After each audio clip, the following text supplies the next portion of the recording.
For those of you who know me well, you know that I'm a true sports fan. Watching and/or participating in sports is something that I've loved and luckily excelled in since I was a kid. I love the camaraderie that is formed on a team and the passion one can have as they root uncontrollably for their home team. I love the fact that an underdog can win, that the unexpected routinely occurs, or, as my grandfather told me a million times, growing up on any given day, anything can happen, and that's why you have to play the game. I was born in November of 1980, and while I was but a glimmer in my parents' eye at the time, I've always felt a fondness to the Winter Olympics which took place that preceding February. You see, it was February 22nd, 1980, and the United States hockey team was playing Russia in the Olympics in Lake Placid. The game was seen by many as a showdown between the two superpowers of the time, the mighty Russian Red Army versus the United States.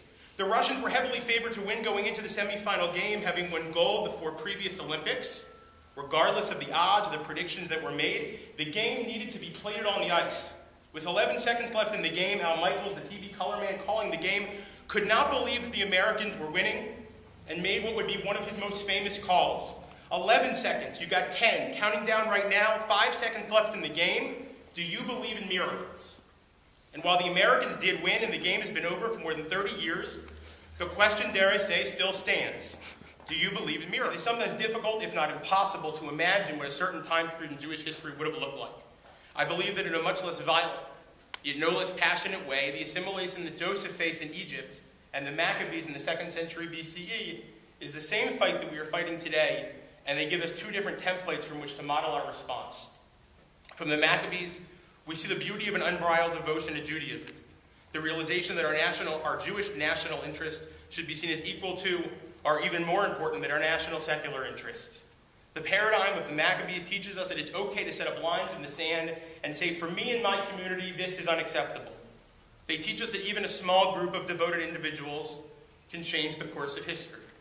And yet, while there is so much to learn from their example, we quickly realize that they have lost sight of the fact that what has made Judaism so unique throughout history is its ability to change, to adapt, and to integrate into every culture and or society that it's ever met.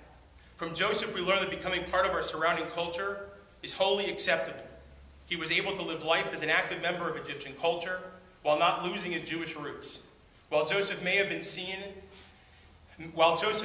have seen the advantage of being outwardly Jewish, he embraced the fact that he could attain a level of power and prominence in a society that was so very different from his own. I asked before, do you believe in miracles? Because the holiday we're celebrating for the past 8 days is all about miracles. Yet, while the rabbis found the rationale for this holiday to be that the oil lasted 8 days, I happen to understand this miracle a little bit differently, which is to say that I think the miracle is the oil was refilled, replenished, and reignited.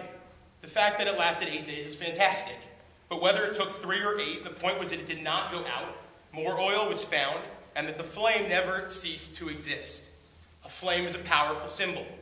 Light wakes you up, it guides you in the dark, and it is our charge to the world to be a light into the nations. A light that can be seen from our windows expresses our uniqueness to the outside world. Furthermore, by rekindling the Hanukkah each night this past week, we have reestablished the miracle that happened in the Beit HaMikdash in our own homes. Since starting rabbinical school, I've taken part in or simply been in the presence of any number of conversations about how the conservative movement holds the middle ground within denominational Judaism. I've listened to people discuss how defining ourselves as the middle is problematic because it does not define ourselves by what makes us unique, rather by the space we make up between 2 or 3 other denominations. Yet, when we look back at the examples presented by Joseph and the Maccabees, the middle doesn't seem so bad. The middle I would like to offer is somewhere between the paradigm of Joseph and the actions of the Maccabees. It is living as Jews in a non-Jewish world and being a vital part of both communities. I realize that tradition and change may no longer be the watchwords of our modern movement, yet their meaning still rings true. For myself, there's no greater lesson from this week's Parsha and the holiday we are celebrating than to realize we must always be mindful of our tradition, yet cognizant of the time we live in and the people we live amongst. It is not an easy task, yet it is a noble one, and it is one I hope to wrestle with throughout my career.